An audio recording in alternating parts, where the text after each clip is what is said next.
What a farmer wants you and every consumer to know about the food you eat. That's what we're talking about in this episode of the Business of Agriculture. Attention farmers. Want quick answers to your toughest questions? Meet AGvisorPRO, the innovative mobile app designed just for you.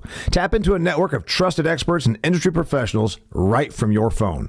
Whether you're seeking advice on crop management or the latest equipment, AGvisorPRO connects you with the answers you need to succeed. Best of all, it's free. So download it on iOS or your Android device. Don't miss out on expert insights that can transform your farming experience. Download AGvisorPRO today and start connecting with the knowledge you need to thrive in the field.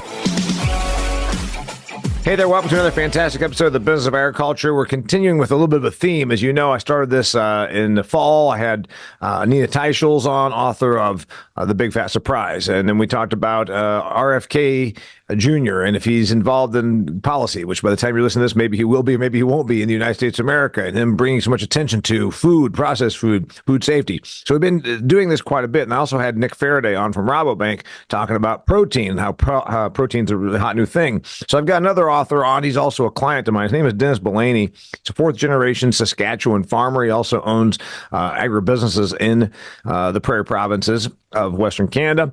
And he's been a client of mine a couple of years ago. He and his lovely daughter Cassandra hired me to come in and speak to their customers. Great people, good crowd. And he's got this book. I'm holding it up right now. So if you're listening on the audio, not watching the video, remember you can watch the show, The Business of Agriculture, on my YouTube channel. You can also watch it on Acres TV. So I'm holding up the book, What a Farmer Wants You to Know About Food. I haven't gotten through every last page of it. I've gotten through a whole bunch of it because I just received it here a couple of days ago.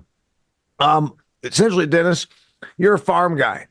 You were inspired to write this because you were at a conference that you paid to attend. And then there was a non-ag person on the stage who started talking about in their travels, they carry their own olive oil with them because, for God's sakes, you can't trust the food. Our food system is broken. The big companies are trying to poison us. So this person that's a motivational speaker that goes all over the country is also carting around their own damn olive oil because they're so paranoid that somehow they're being poisoned when they're somehow not able to shop at their own grocery store.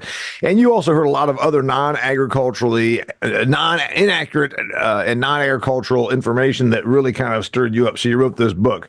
So here you are in this book. I'm reading it and I'm thinking, yep, good stuff. Kind of sounds like some of the stuff I covered in my book, Food Fear, that came out 5.5 years ago. But you're telling a story. The problem I have with it is so many people outside of ag say they want to know about this, but I don't think they really do.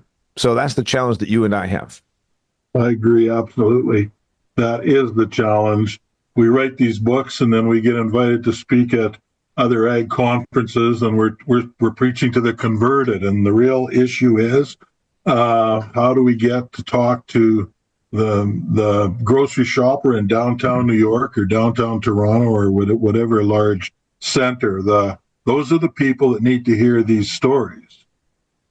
And so I thought about this deeply, and I thought, well, I don't want to just write the book and preach to the converted, because those of us that are involved in agriculture understand the science a little more, and it's, the consumers that maybe don't understand it don't necessarily, they're not bad people. These are good people, and they only ask legitimate questions sometimes, and by and large, they actually don't trust anybody else but a farmer.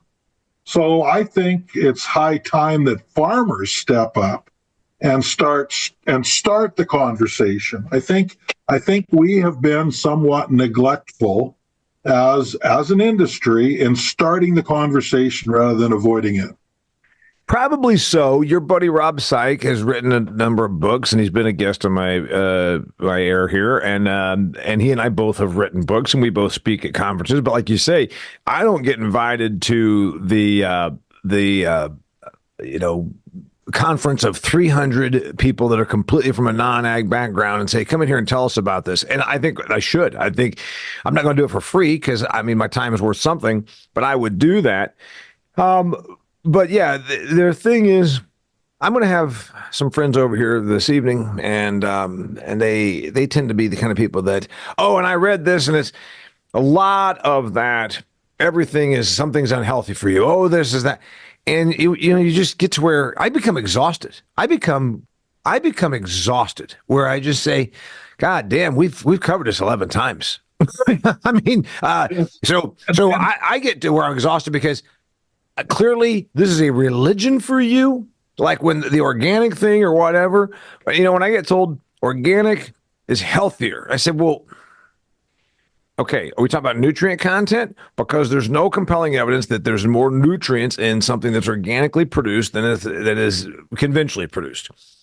If you want to say that soil health contributes nutrients, I can definitely buy in on that. My friend Kelly Garrett and Carter Williams and I recorded an episode, and we talked a lot about nutrient content. I think that's the future of food. But pretending that organically produced, because it just doesn't use a certain type of synthetic inputs, is healthier is a blanket statement that the marketers have more than been willing to push because it gets bigger margins. Organic food's got tremendous margins compared to conventionally raised food, but it's absolutely devoid of science. There is no, and RFK Jr., the guy that might be our next director of health and human services in the United States of America, has said this on repeat. I've seen it on multiple video replays of him saying, if you eat a conventionally raised strawberry, you're doing yourself more harm than good.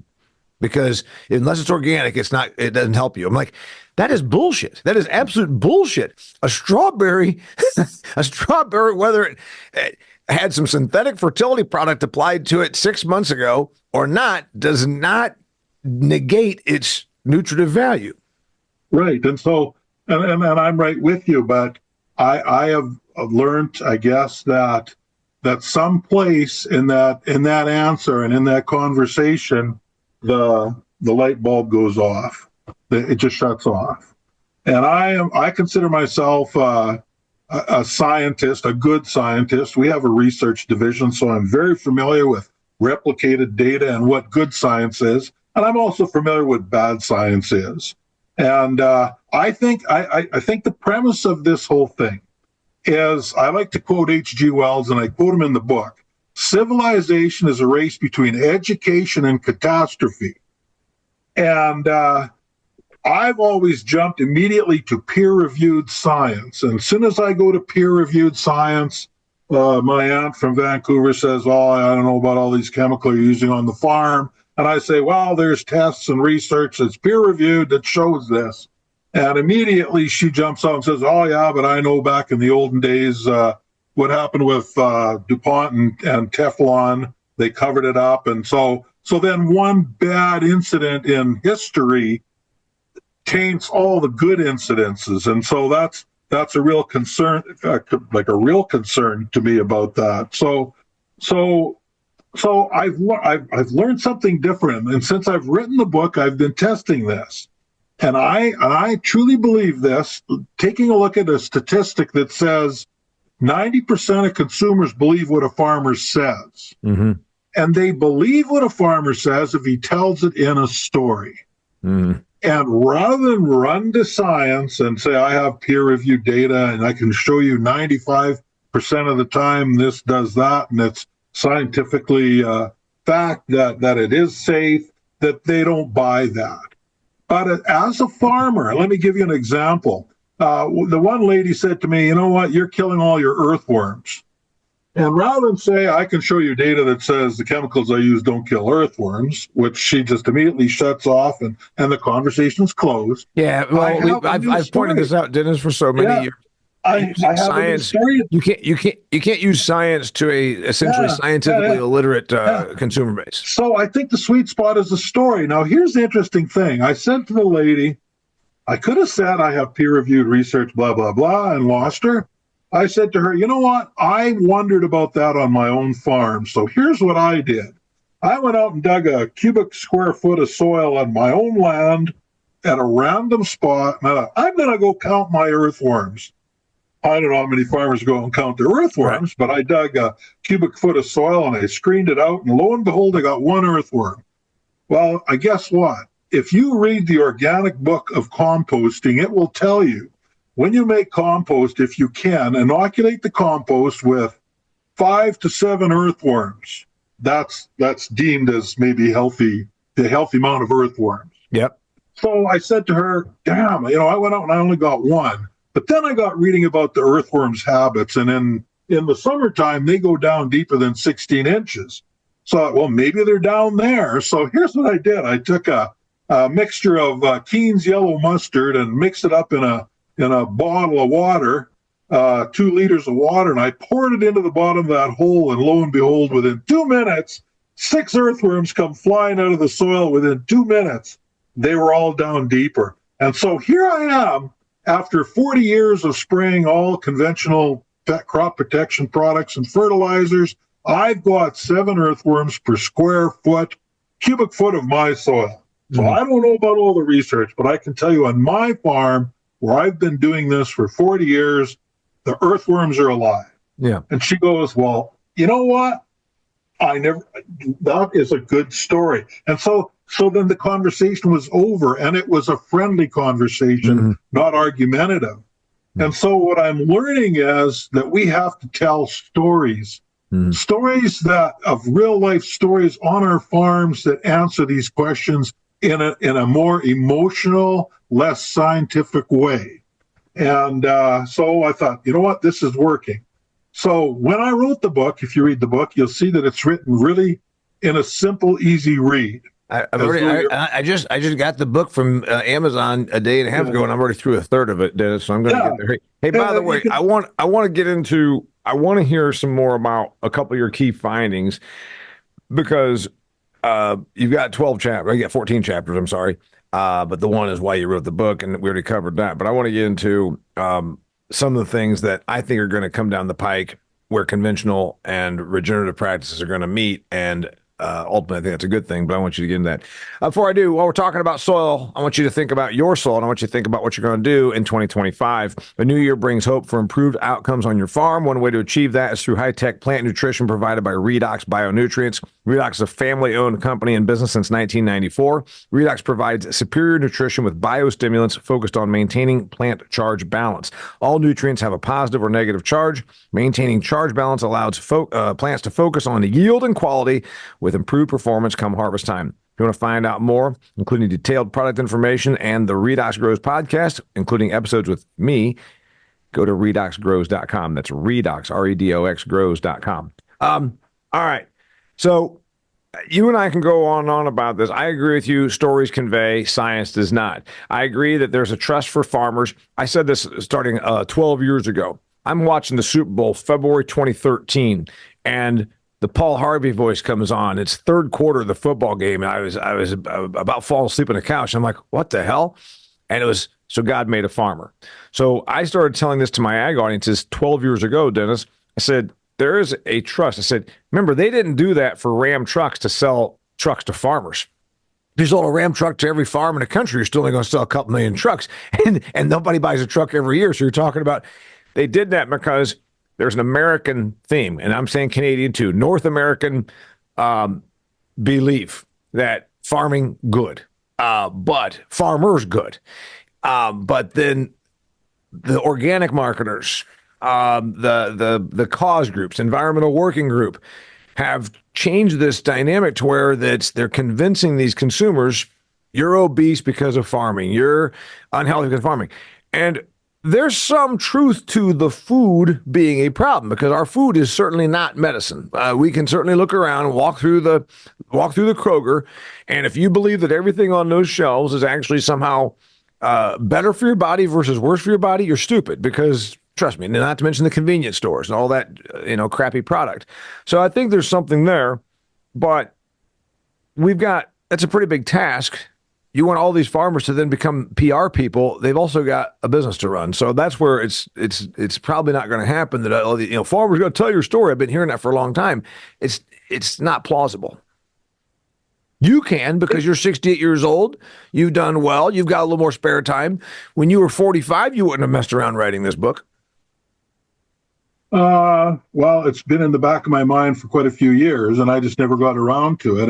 And one of the biggest discussions is I want all the facts at my fingertips if I get into a conversation, and I want to be right when I say something. Yeah, I really believe that if I say something, it should be factual and not based on cherry-picked science or anything like that. at the end of the day, it really isn't about good or bad.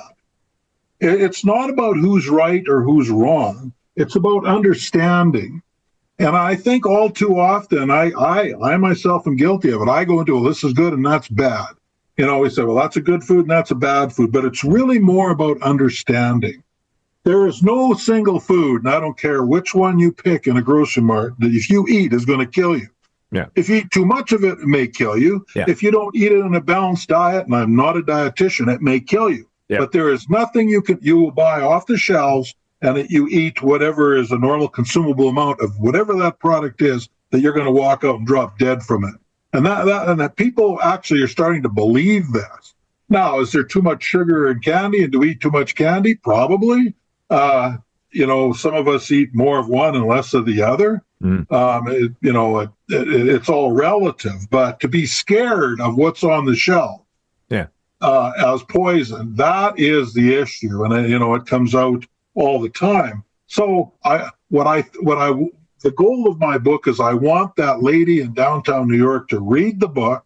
I'd like to follow up with her and say, read the book and then ask me 3 questions as a farmer. Yeah. I want you to understand understand this issue. And people are so, what I'm finding frustrating is people are so busy they don't have time to read a book anymore.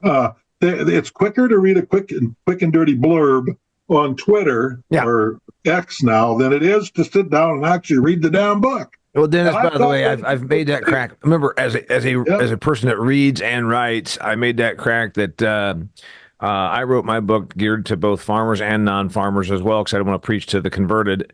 And farmers aren't great readers. In fact, they don't read much at all. And then I always hear the thing, "Why you got time?" Like, you spent 2.5 hours yesterday on Twitter. You spent 2.5 hours on Twitter. You could have covered my book in 2 days of your Twitter usage and had so much more factual data and information. Let's go through your book. First off, you addressed GMOs. I addressed GMOs too. And again, my book came out 6 years ago. I guess it's been 5 years ago. I think the fervor against GMOs is faded. I think that COVID came along, and somewhere between COVID and climate crisis, the GMO fervor waned. I'm not hearing it among consumers. Some of the hardcore zealots, so the grocery grabbing stuff yesterday, there was a woman wearing a mask, and she told me to beware of the artificial vanilla flavoring in one of these products that I was looking at to buy for my wife. And I thought, okay, you're probably the person that is still a zealot about anti-GMOs. Aside from her, I don't think that it's there. Am I right? Do you think the GMO thing hit its zenith 10 years ago? Well, of course it's maybe it did on the front page, but you listen. I was in actually a grocery store in Phoenix last March, and I went purposely and I went and looked at the bread department there. And I looked at the loaves of bread. There was a loaf of bread that had non-GMO bread on there, and of course I laughed because we know there's no such thing as a GMO wheat anyway, so it's all not GMO. But the bread that had the non-GMO sticker on it, of course, was $1 or $2 higher. And just to wrap our heads around all this, how do we get to the consumer? Number one, it has to be the voice of the farmer.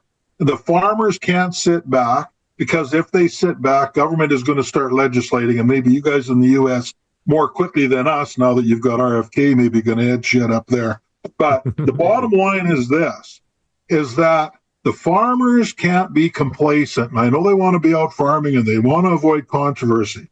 They need to carry my book with them and answer the questions when they're asked and not avoid the conversation.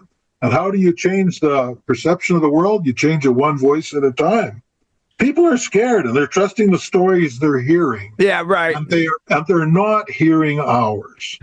So speaking of yours, and I agree with that. So I've been doing a lot of coverage on this. Seed oils. First off, that's not a term that you ever even heard a year ago. It took, from my perspective, and remember, I travel all the time. I read a variety of sources. I keep up. I scan social media. I read the Wall Street Journal. I look at everything, and I try to. That way, I'm a source of breadth for my agricultural audiences. The term seed oil. Now, you could say vegetable oil, soybean oil, corn oil, canola, sunflower. That's essentially where it all comes from. Peanuts to a way lesser degree just because of volume. RFK, and then the other food groups, not food groups, I mean food cause organizations, the organizations that make food their profit point, environmental working group, and some of these organizations that are quote nonprofits. They started then tossing around seed oils. You address it in your book. Are we to believe that seed oils cause cancer? I mean, I'm hearing RFK says seed oils cause inflammation. Okay, so this is why I'm starting the website trustyourplate.com. The book is the conversation piece, and where the answers can start to unfold in a much better manner is going to be on trustyourplate.com, where these stories can be told. Now, let me give you an example. As soon as you hear a politician or somebody selling a supplement or a diet program, they will say this statement, and it happens quite often if you watch the news. Seed oils are causing an epidemic of chronic disease. Mm-hmm. Okay, now, if you fall into that debate, you are automatically going down a rabbit hole because, number one, seed oils are so different that it'd be like comparing a Volkswagen from 1964 getting into a head-on crash to a Volvo or a Lexus today with airbags and all the safety. All the seed oils they talk about are so different that you can't even compare them. So first of all, when somebody says that to me, I say, okay, wait a minute now. Which seed oil are you specifically talking about? Because they are inherently different in their oil qualities. And by the way, while we're at it, which specific chronic disease are you talking about? Yeah, right. Because there's 12 of them. So give me details and I can help answer it. But give me these generalities and we will both go nowheres. So let me give you an example. The one gentleman said to me, my mother died of pancreatic cancer and she ate a lot of Doritos. So the canola oil in the Doritos caused her to die of pancreatic cancer. I said, well, I have some meat there. I said, I understand it's very sad that you lost your mother to pancreatic cancer.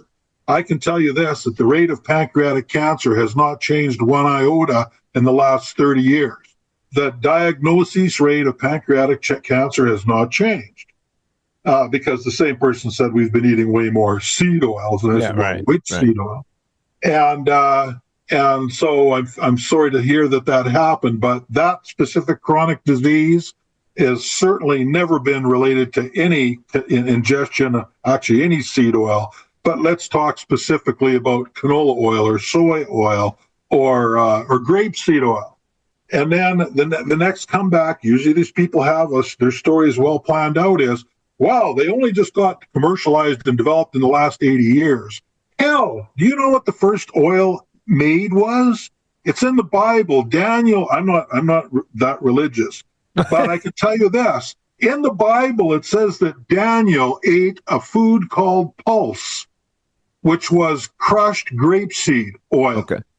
Because he said it was probably healthier for you. People have been eating seed oils since the Bible. And by the way, sunflower oil is another seed oil. Yeah. People say, well, it just got developed. No, I'm sorry to tell you this. The North American Aboriginal Indian had sunflowers 4,000 years ago, and there's documentation to show that they were actually using sunflower oil as part of their diets. So dig this, the seed oil thing, and I want to, again, we got to get more into this. Before I do, I want to also tell you about my new sponsor here for 2025. It's a company called Gripp. And I want you to think about this. Gripp has created an easier way to track anything and everything around your farm to safeguard your important records, your asset information, and automate your equipment reminders. Gripp's familiar chat-like interface is loved by farmers. It's very, very simple to use. Okay, you don't have to have an app. It's automatic Spanish to English translations. It's got picture capture. So it's no wonder farmers across America are ditching handwritten notes and texting for Gripp, Gripp. Keep your critical knowledge and conversations on the farm at your fingertips. You do not need an app. You do not need a password. None of that is required. So in other words, you just use this to communicate with your employees, to keep all of your records, keep all your data. It's on your phone. It's right there. And it's not like between a bunch of notes and text, et cetera, et cetera. Get a grip on your operation this spring. New subscribers will get 20% off if you use code Damian, my name right there, it is over my head, Damian20 at gripp.ag, Gripp.ag. That's Gripp.ag. flawed.ag. Check it out. Make your farming agribusiness run more smoothly. Okay, so what I'm wondering here, Mr. Dennis, is this seed oil thing is it's going to get a lot of scrutiny. It's getting a lot of scrutiny. Now, you and I both know as agricultural producers, we've changed a lot since the Aboriginal Indians were cultivating sunflowers. And maybe we have changed some of the components of a sunflower to get more big volume, et cetera, et cetera. But the thing is, I'm still not sure I understand how it's become maligned as this causing of inflammation and cancer. First off, we use oils and shortenings to fat in a lot of processed foods. Processed foods, yeah, we probably overconsume them here in places like Canada, the United States. But I don't see getting rid of them being, I see it being very problematic to the food system. I know. It's really crazy to me because I use a little bit of canola oil every now and then to keep my eggs from sticking. Yeah, right. I think there's other much bigger things we eat in our diets that are of more concern that are in balance or out of balance. And so I think... yeah, I agree. So speaking of that, so every time one of those seed oil proponents says something negative other than maybe RFK, you can bet your bottom dollar that same person is trying to sell you a supplement or a diet of some type in the background every time. Yeah. There's never a person like, now me with my book, I have nothing to gain. You can read my book and do whatever the hell you want from the information in my book. You're not selling any new diet. You're a farmer. Yeah. You're 68 years old. You've got a very successful agribusiness in the prairie provinces, and you've got a large farm. Now, back to that thing about farming. I've discovered here in my work with xtremeag and my business of agriculture, consumers trust farmers, but only if it's small family farmers. Have you noticed that there's that thing? Somehow, I don't know if it's, again, the organizations like Environmental Working Group have convinced these consumers that there's large-scale factory farms. They're evil. Corporate industrial factory. Those are the three words they put in front of farm.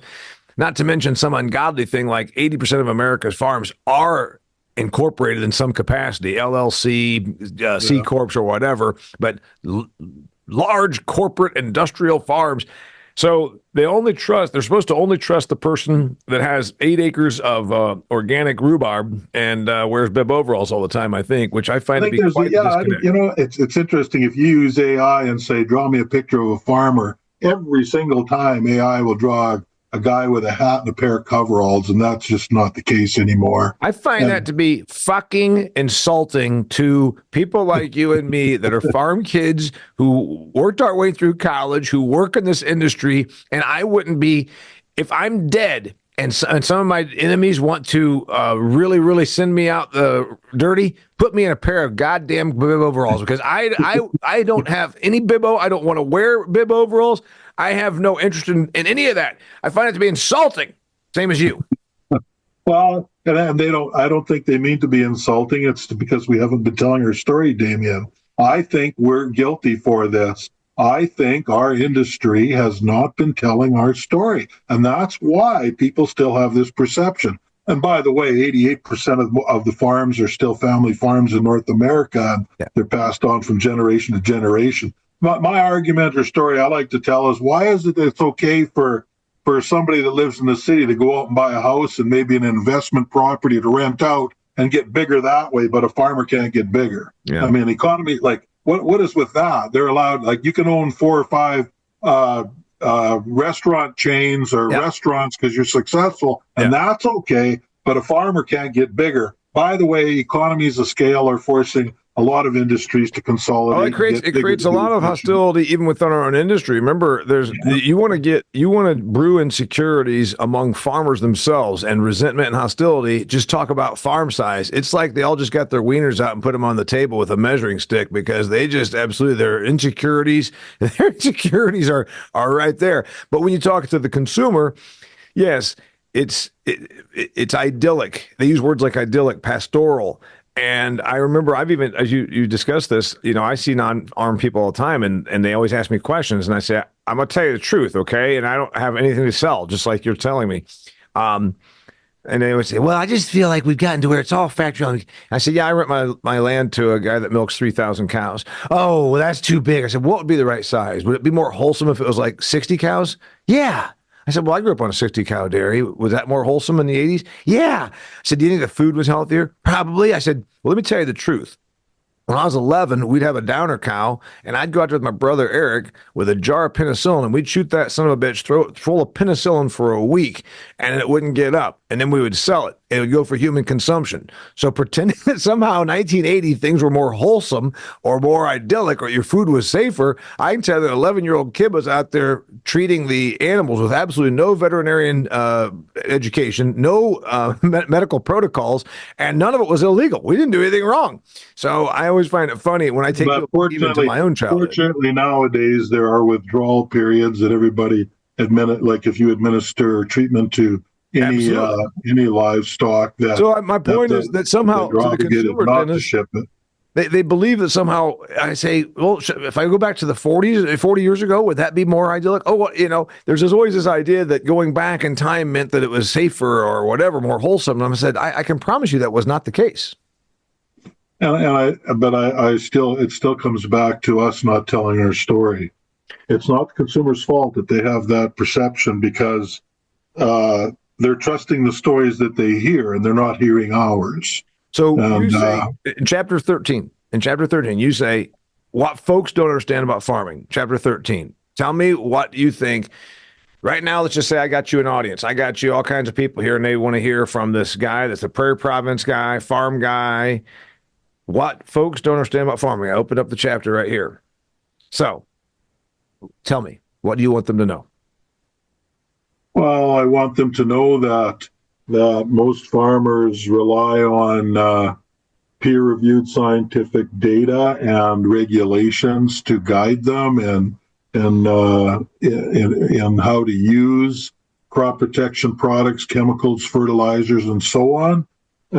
These are all researched very well by a farmer, and every farmer, myself included, if a new technology comes available to me to control weeds or insects, the first thing I do is ask all the same questions that our consumers are asking. Is it safe? Will it end up in the food? And those are all things we as farmers research, because, by the way, we have children we feed from the same food we grow. I equate it to being like a pilot on an airplane. How many people get on an airplane and trust that the pilot's going to land it safely? Well, we inherently do that because we know that the pilot has to land it safely if he has any respect for his own life. So the pilot, essentially speaking, is the keeper of the gate when you get onto a public airline. Well, the farmer is the keeper of the gate, same like a pilot. So what I want people to know is that all the questions you're asking, I've asked and I've researched because I have to grow the food. And my conclusion is that if I follow, and by law I have to follow all the regulations of using these products, proper timing, proper withdrawal periods, for making sure there's no residue in the grain I sell that people are going to consume, that I'm actually the keeper of the gate. And the keeper of the gate has a vested interest to ensure that the food is safe. We take it seriously. We research it. We've researched all the same questions consumers are asking, and we can actually quite simply answer, yes, our food is safe because we have already researched it. What about then the issue of the biggest one? Again, these organizations like Environmental Working Group have been grinding hard in RFK, glyphosate. We're finding allegedly parts per billion of glyphosate in cereal. We've heard that 6 or 7 years ago, et cetera. Is glyphosate going to get taken away from us? No. The world's most used herbicide. You can argue that we've overused it because, like everything, Dennis, if something works in agriculture or in life in general, we use it and we use it and we use it and we use it. And it's cheap. It's a good herbicide. And we now know that over 121 scientists re-reviewed glyphosate in Europe, and just only a year ago, this November 23, they reinstated glyphosate as a safe product in agriculture in Europe, which was amazing. Sure. Because the peer-reviewed science, 95% of the reviewed science on this product has shown that it is very safe. Didn't you just tell And me that the consumer doesn't care about science? So the point is, tell there's the a mom point. in Vancouver Yeah, and Seattle who said, "I just read this. I just read," which means it was put out by Environmental Working Group as a press release to gain eyeballs and clicks, that glyphosate weed killer is in your kid's cereal. I think there's going to be a hell of a movement against glyphosate, and even starting in the United there States. can be there's triclosan in your urine. The average consumer, the triclosan's in your makeup, so it's in your deodorant, it's in your toothpaste. Triclosan's actually a more toxic chemical in the right dose. And you have to understand that our science is so good, we can detect almost anything and anything. Right. Heck, we can detect what chemicals are on the planet Mars, and we haven't been to Mars. Our technology is so good. By the way, do you know what a part per million is? A part per million is 1 inch in 16 miles. 1 inch in 16 miles, which basically that's none. So, yeah, we can detect a part per million. A part per million. That's a good one. A part per million is 1 equals, inch in 16 miles. And so they found, and not in all samples of Cheerios, they found one sample of Cheerios someplace where they found, I think it was 600 and some odd parts per billion, which is less than an inch and 16 miles by quite a bit, by 60%, by 40% less. So that'd be like 0.6 of an inch, maybe even less, 0.6 of an inch if you do the math. But so yes, it's true that you can detect anything in anything, and yet you put underarm deodorant every day unless you want to smell like a dog and not wear it at all. But this triclosan is a chemical that's in antiperspirant, which kills bacteria on the surface of the skin. So triclosan had to go through the same regulation testing as did glyphosate. So the interesting thing is that I don't want to come down hard on the United States, but people in the United States seem to believe that the world revolves only around them. And it doesn't. There's over 138 countries in the world. Scientists from all countries have set down the standards. What rules should society use to evaluate any new technology? And they came up with a set of rules, and those rules are: we will test new technology, we will feed it to rats, mice, dogs, cats, lab animals to see if it induces cancer or carcinogenity. And that is how we will use science, unbiased, just because I feel like if we all, RFK was actually the lawyer with Monsanto in New York. He's the one that sued. He's the one that sued. Yeah, he's the one that sued Monsanto.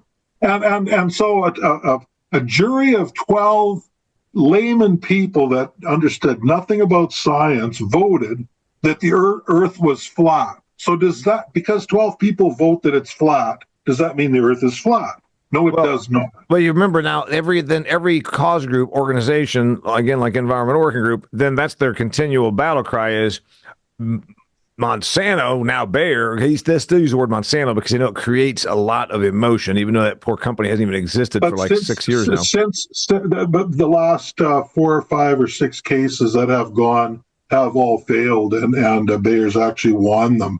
There is so much. There's probably more evidence, more science-based evidence on glyphosate than any other known compound known to man, and yet it still stands the scrutiny of OECD, the Organization for Economic Development, not some lobby group paying off a senator in the USA. That's not how these things work. Yeah, 138 countries in the world passed it. And by the way, if RFK wants to ban whatever the hell he decides to ban in the USA, you will get left so far behind that our agriculture will kick your butts. Might be good for my grain prices in Canada, by the way, because most logical countries we have to have a base to keep chaos from happening in society.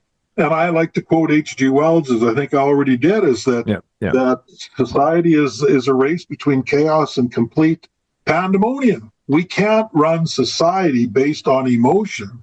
We have to have, and unfortunately or unfortunately, the only way we can evaluate things is to use unbiased science, what I would call good science.